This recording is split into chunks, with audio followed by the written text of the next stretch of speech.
ಗೊಂದಲದ ಗೂಡಾದ ದೇವನಹಳ್ಳಿಯ ಡಿಸಿ ಕಚೇರಿ ಮುಂಭಾಗದ ಅಂಬೇಡ್ಕರ್ ಪುತ್ಥಳಿ ಅನಾವರಣ ಕಾರ್ಯಕ್ರಮ ಜುಲೈ 5ರಂದು ಮುಖ್ಯಮಂತ್ರಿ ಡಿಕೆ ಶಿವಕುಮಾರ್ ಮತ್ತು ಎಐಸಿಸಿ ಅಧ್ಯಕ್ಷ ಖರ್ಗೆ ಅವರ ನೇತೃತ್ವದಲ್ಲಿ ನಡೆಯಲಿರುವ ಅನಾವರಣ ಕಾರ್ಯಕ್ರಮ. ಆದರೆ ಜಿಲ್ಲೆಯಾದ್ಯಂತ ದಲಿತ ಮುಖಂಡರನ್ನ, ಸಂಘ ಸಂಸ್ಥೆಗಳನ್ನ ವಿಶ್ವಾಸಕ್ಕೆ ತಗೊಳ್ಳದೆ ಕಾರ್ಯಕ್ರಮ ಮಾಡ್ತಾ ಇರುವ ಆರೋಪ ಕೇಳಿ ಬರ್ತಾ ಇದೆ. ಜಿಲ್ಲೆ, ತಾಲೂಕು ಸೇರಿ ಯಾರಿಗೂ ಮಾಹಿತಿ ಕೊಡದೆ ದಿನಾಂಕ ಫಿಕ್ಸ್ ಮಾಡಿದ್ದಾರೆ.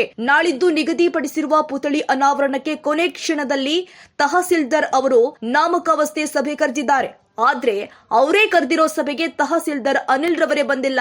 ದಲಿತರನ್ನ ವಿನಾಕಾರಣ ನಿರ್ಲಕ್ಷ್ಯ ಮಾಡಿದ್ದಾರೆ. ದೇವನಹಳ್ಳಿ ತಾಲೂಕು ಕಚೇರಿ ಮುಂದೆ ಧಿಕ್ಕಾರಕ್ಕೋಗಿ ಆಕ್ರೋಶ ವ್ಯಕ್ತಪಡಿಸಿದ ಸಂಘ ಸಂಸ್ಥೆಗಳು. ಬೆಂಗಳೂರು ಗ್ರಾಮಾಂತರ ಜಿಲ್ಲೆ ದೇವನಹಳ್ಳಿ ತಾಲೂಕು ಡಿಸಿ ಕಚೇರಿ ಆವರಣದಲ್ಲಿ ಪುತ್ಥಳಿ ಅನಾವರಣ ಕಾರ್ಯಕ್ರಮ. ಬಾಬಾ ಸಾಹೇಬ್ ಅಂಬೇಡ್ಕರ್ ಅವರ ಪುತ್ಥಳಿ ಇನಾಗ್ರೇಷನ್ಗೆ 5ನೇ ತಾರೀಕಿಗೆ ಡೇಟ್ ನಿಗದಿ ಮಾಡಿದ್ದಾರೆ ಸನ್ಮಾನ್ಯ KH ಮುನಿಯಪ್ಪನವರು.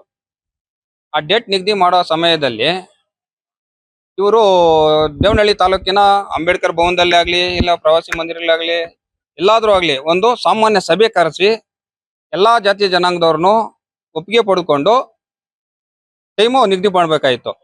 ಇವರು ಏಕಾಏಕಿ ಹೋಗ್ಬಿಟ್ಟು ಸರ್ವಾಧಿಕರಣ ಧೋರಣೆ ಲೆಕ್ಕಾಚಾರದಲ್ಲಿ ಹೋಗ್ಬಿಟ್ಟು ಇವರೇ ಕಾಲಾವಕಾಶ ನಿಗದಿ ಮಾಡ್ಕೊಂಡ್ ಬಂದಿರ್ತಾರೆ. ಯಾರೋ ನಮ್ಮ ಹಿರಿಯರು ಬರ್ತಾರೆ, ಯಾರೋ ನಮ್ಮ ರಾಜ್ಯದ ಮುಖ್ಯಮಂತ್ರಿಗಳು ಹಾಗೂ ನಮ್ಮ ಹಿರಿಯ ಮಲ್ಲಿಕಾರ್ಜುನ್ ಖರ್ಗೆ ಸಾಹೇಬ್ರು ಇವರೆಲ್ಲ ಬರ್ತಾ ಇದ್ದಾರೆ ಅಂದ್ರೆ ಎಲ್ಲಾರ್ಗೂ ಭಾಗವಹಿಸ್ಬೇಕು ಅನ್ನೋ ಆಸೆ ಎಲ್ಲಾ ಸಮುದಾಯಗಳಿಗೂ ಇರ್ತದೆ, ಎಲ್ಲಾ ಜಾತಿ ಜನಾಂಗದವ್ರಿಗೂ ಇರ್ತದೆ. ಅಂತ ಒಂದು ಹಿರಿಯರು ಬರ್ಬೇಕಾದಂತ ಸಭೆನ ಇವರು ತಾಲೂಕಿನ ಸಭೆಗಳನ್ನ ಮಾಡ್ದಿರೇನೆ ಇವ್ರು ಏಕಾಏಕಿ ಸಮಯ ನಿಗದಿ ಮಾಡಿರೋದು. ಅದು ಒಂದು ಧೋರಣೆ. ಹಂಗಾಗ್ಬಿಟ್ಟು ನಾವು ಈ 4-5 ದಿವಸದೊಳಗಡೆ ಏನು ಮಾಡೋಕ್ಕಾಗಲ್ಲ ಅನ್ನೋ ಒಂದು ಇಂಟೆನ್ಷನ್ ಇಟ್ಕೊಂಡು ನಾವು ಎಲ್ಲ ಗೊಂದಲದಾಗಿದ್ದಾಗ ಈ ಸಮಾಜ ಕಲ್ಯಾಣ ಇಲಾಖೆಯವರು ಮತ್ತು ಈ ತಾಲೂಕು ಆಡಳಿತ ಇವರು ಇಲ್ಲಿ ಒಂದು ಏನೋ ಪೂರ್ವಭಾವಿ ಸಭೆ ಕರೆದಿದ್ದಾರೆ. ಈ ಪೂರ್ವಭಾವಿ ಸಭೆ ಕರೆಸಿರೋ ಉದ್ದೇಶ ಏನಪ್ಪಾ ಅಂದ್ರೆ ಮುಂದೆ ಯಾವ ತರ ಜನ ಸೇರಿಸ್ಬೇಕು ಅನ್ನೋದು. ಬರೀ ಜನಕ್ಕೆ ಮಾತ್ರನೇ ನಾವು ಸೀಮಿತ ಆಗೋದ್ರ ನಾವು ನಮ್ಮ ತಾಲೂಕಿನ ಈ ಸುತ್ತಮುತ್ತ ಹಳ್ಳಿಗಳಾಗ ಇವಾಗ ಜಿಲ್ಲಾಡಳಿತ ಬಿರ್ಸಂದ್ರ ಗ್ರಾಮದಲ್ಲಿ ಡಿಸಿ ಕಚೇರಿ ಇದೆ. ಆ ಸುತ್ತಮುತ್ತ ಹಳ್ಳಿಗಳಾಗೇನೆ ಬಾಬಾ ಸಾಹೇಬ್ರ ಸ್ಟ್ಯಾಚ್ಯೂ ಇನಾಗ್ರೇಷನ್ ಐತೆ ಅಂದ್ಬಿಟ್ಟು ಆ ಸುತ್ತಮುತ್ತ ಇಲ್ಲ ಹಳ್ಳಿಗಳಿಗೆ ಗೊತ್ತಿಲ್ಲ. ಇನ್ನು ಗಡಿ ಭಾಗದ ಹಳ್ಳಿಗಳಿಗೆ ಯಾವ ತರ ಗೊತ್ತಾಗ್ತದೆ? ಒಂದು ಪ್ರೆಸ್ ಮೀಟ್ ಮಾಡಿಲ್ಲ, ಒಂದು ಪೇಪರ್ ಸ್ಟೇಟ್ಮೆಂಟ್ ಕೊಟ್ಟಿಲ್ಲ, ಯಾವುದೇ ರೀತಿ ಏನು ಕೊಡ್ದಿರೇನೆ ಇವರು ವೈಯಕ್ತಿಕವಾಗಿ ನಿಗದಿ ಮಾಡ್ಕೊಂಡ್ ಬಂದಿರ ಏನೋ ಸಮಯ. ಹಂಗಾಗ್ಬಿಟ್ಟು ನಾವ್ ಹೇಳ್ತಾ ಇರೋದು ಇದನ್ನ ನಾವು ಮೊನ್ನೆ ಹೋಗಿ ಸಾಹೇಬ್ರನ್ನು ಕೇಳಿದ್ರಿ, ನೆಕ್ಸ್ಟ್ ಒಂದು ಡೇಟ್ ಕೊಡ್ರಿ ಅಂತ ಹೇಳ್ಬಿಟ್ಟು.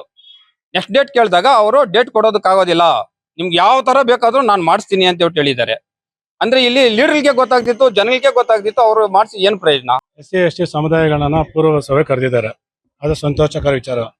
ಆದ್ರೆ ಇಲ್ಲಿ ಕರೆದಿರೋಂಥವ್ರು ಸಮಾಜ ಕಲ್ಯಾಣ ಸಚಿವರಿಗೆ, ಇದು ಸಮಾಜ ಕಲ್ಯಾಣ ಇಲಾಖೆ ಆದ್ರೂ ಇಲ್ಲಿ ಆಡಳಿತ ಏನು ದಂಡಾಧಿಕಾರಿಗಳಿದಾರೋ ಅವರೇ ಇಲ್ಲ ಇಲ್ಲಿ. ಮುಖ್ಯವಾಗಿ ಎರಡನೇದಾಗಿ ಸಚಿವರು ಇಲ್ಲ ಇಲ್ಲಿ.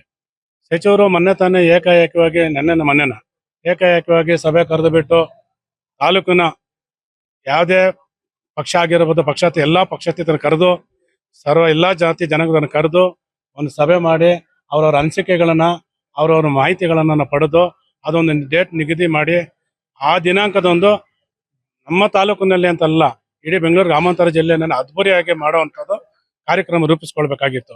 ಆದರೆ ಅವರು ವೈಯಕ್ತಿಕವಾಗಿ ಯಾರು ಬೇಕೋ ಅವ್ರನ್ನ ಕರ್ಸ್ಕೊಂಡ್ಬಿಟ್ಟು ಅವರಷ್ಟು ಅವರೇ ನಿರ್ಧಾರ ಮಾಡಿ ಅವರೇ ಡೇಟ್ 5ನೇ ತಾರೀಕು ಫಿಕ್ಸ್ ಮಾಡ್ಕೊಂಡೋದಂದ್ರೆ ಎಷ್ಟು ಮಟ್ಟಿಗೆ ಕಾರ್ಯಕ್ರಮ ದೊಡ್ಡದಾಗುತ್ತಂತ ನಾವು ಹೇಳಕ್ಕಾಗೋದಿಲ್ಲ. ಆದ್ರೆ ಬಾಬಾ ಸಾಹೇಬ್ ಅಂಬೇಡ್ಕರ್ ಪುತ್ಥಳಿ ಅನಾವರಣಕ್ಕೆ ಅದೇ ಅವ್ರಿಗೆ ಗೊತ್ತಿರ್ಬೇಕದು. ಇದು ಸರ್ಕಾರ ಚಿಂತನೆನ ಅಥವಾ ಮುಂದಿನ ನಡೆ ಅಂತ ಹೇಳಿದಂದ್ರೆ ನಮ್ಮ ತಾಲೂಕಿನ ಎಲ್ಲಾ ಸಂಘಟನೆಗಳು ಯಾವ್ದು ಕಾರ್ಯರೂಪಕ್ಕೆ ಬರ್ತಾರ ಅದಕ್ಕೆ ನಾವು ಬದ್ಧವಾಗಿರ್ತೀವಿ.